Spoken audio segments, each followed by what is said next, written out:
Selamat sore Pak Jack Tumewang, Ketua Umum Benteng Jokowi.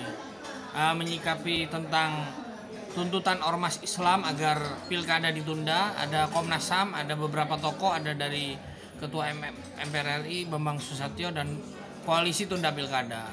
Harapannya menyikapi tentang tuntutan ini, sedangkan pilkada tetap harus dijalankan. Sikap Benteng Jokowi seperti apa?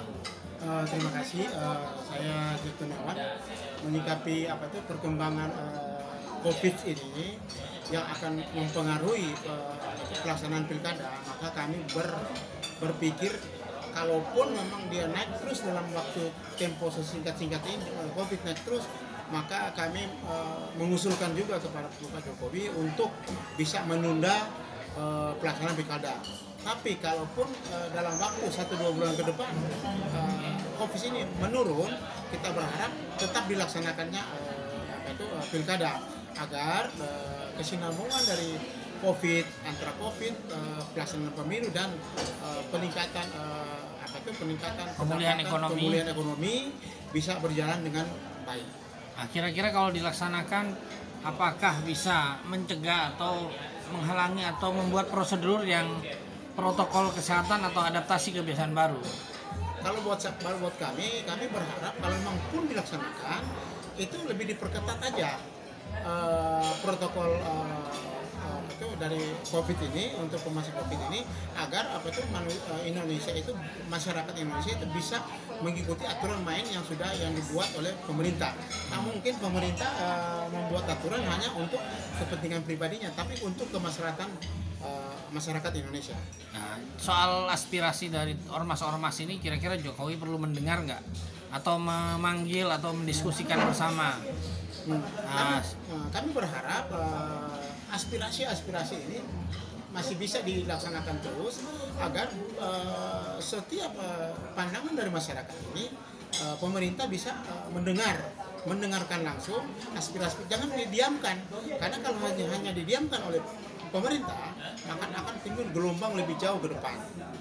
Oke, mengenai pemulihan ekonomi yang kita sudah tahu bahwa Menteri Sri Mulyani mengkoreksi bahwa ada penurunan bahkan sampai minus pertumbuhan ekonomi. Nah, kira-kira solusinya apa untuk usulan dari Benteng Jokowi? Jadi gini, menyangkut pandangan Pak Ibu Sri Mulyani mengenai penurunan daripada tingkat ekonomi Indonesia, kami berharap jangan terlalu keburu-buru untuk menilai itu 3 tahun ke depan. Kami berharap pemulihan tetap ada, tapi dengan dibungkus dengan jangan di klaster lagi ini masyarakat ini, maksudnya diberi kebebasan mereka berusaha, tapi diberikan artinya UKM distimulus agar mereka bisa bekerja juga. Kalau tidak akan mandek, yang pasti mandek 3 bulan ke depan kalau tidak diatur dengan baik.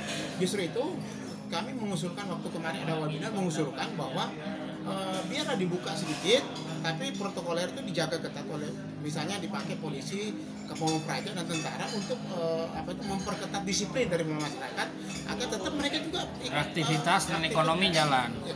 Nah, soal ancaman resesi, bagaimana mengantisipasinya?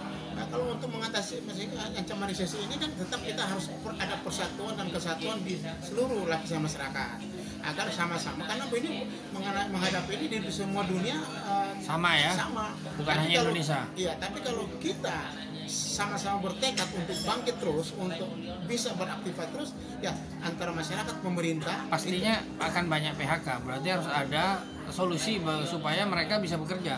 Iya, misalnya memberikan UMKM itu seperti kemarin itu oleh Pak Jokowi. Tapi sementara ini kami berharap sekali UMKM itu Kementerian Koperasi harus transparan, karena banyak sekali yang menilai Kementerian Koperasi itu kurang transparan agar semua benar-benar nyampe ke masyarakat. Berarti ini momentum untuk penguatan koperasi sebenarnya. Semestinya, karena ketika ekonomi kapitalis mulai runtuh kan. Jadi yang paling pas ekonomi gotong royong ditingkatkan.